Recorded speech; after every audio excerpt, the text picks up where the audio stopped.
कबीर साहब के शरण में आए गरीबदास जी के माध्यम से, यानी इनके शिष्य बने।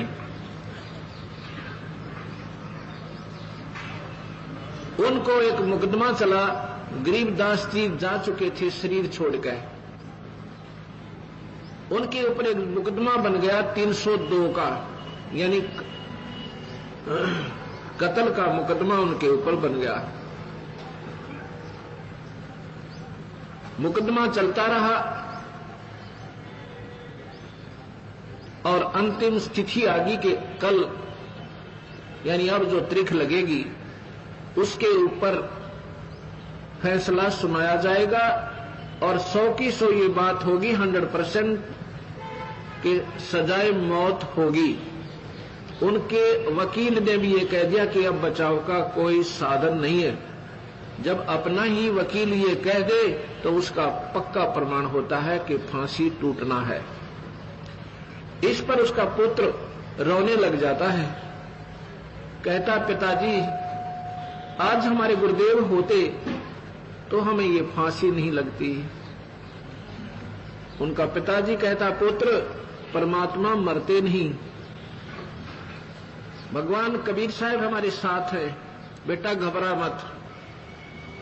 और उनकी यही इच्छा है तो फिर क्यों चिंता करे पुत्र, उनके हुक्म बिना पत्ता नहीं हिल सकता। इसमें भी हमारा कोई भला है, मर जाने में भी, अगर उनकी इच्छा होगी तो।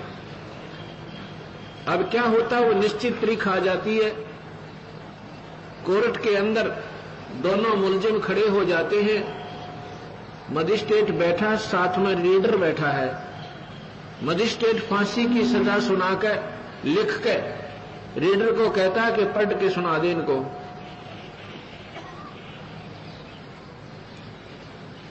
वो रीडर पढ़ के सुना रहा है।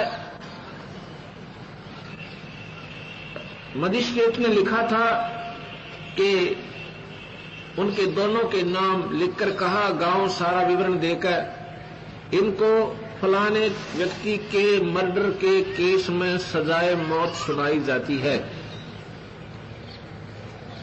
रीडर क्या पढ़ रहा है कि उन दोनों का नाम बोलकर फलाने गांव के फलाना पुत्र फलाना, फलाना पुत्र फला, इनको बाई इज्जत बरी किया जाता है। मजिस्ट्रेट कहता तेरा दिमाग खराब है क्या, तू क्या पढ़ रहा है? अक्के जनाब ने ऐसे ही लिखा इसमें। उसने फिर देखा, वो कागज फाड़ दिया, अपना फैसला फाड़ दिया, दोबारा फिर लिख दिया। कहता ये कैसे लिखागा मेरे से अनजान बने में। दोबारा फिर सुनता है, सुनाता है।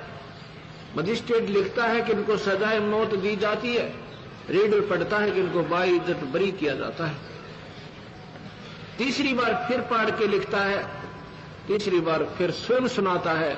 उसके सामने अक्षर चेंज हो रहे हैं। मजिस्ट्रेट देख रहा है, उसकी आंखों के सामने वो अक्षर एकदम बदल रहे हैं। मजिस्ट्रेट ने कहा भाई तुमने किसी संत का आसरा ले रखा है कि हाँ हम कबीर भगवान के चरणों में पड़े हैं, हमारे गुरुदेव गरीबदास जी थे। कहने लगे भाई जब तुम्हें वो बरी कर रहा है तो मैं फांसी नहीं दे सकता, मेरी क्या औकात है, तुम बरी हो, बोल सतगुरुदेव की।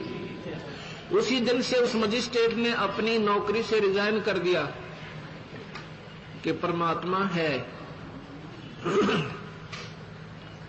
और वो जो चाहे सो कर सकता है। कबीर भगवान में ये शक्ति है, ये कर्म के दंड काट सकता है।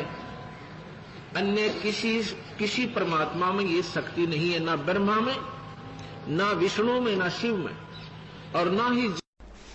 पुण्यात्माओं, ये अंधेरा हटाना है।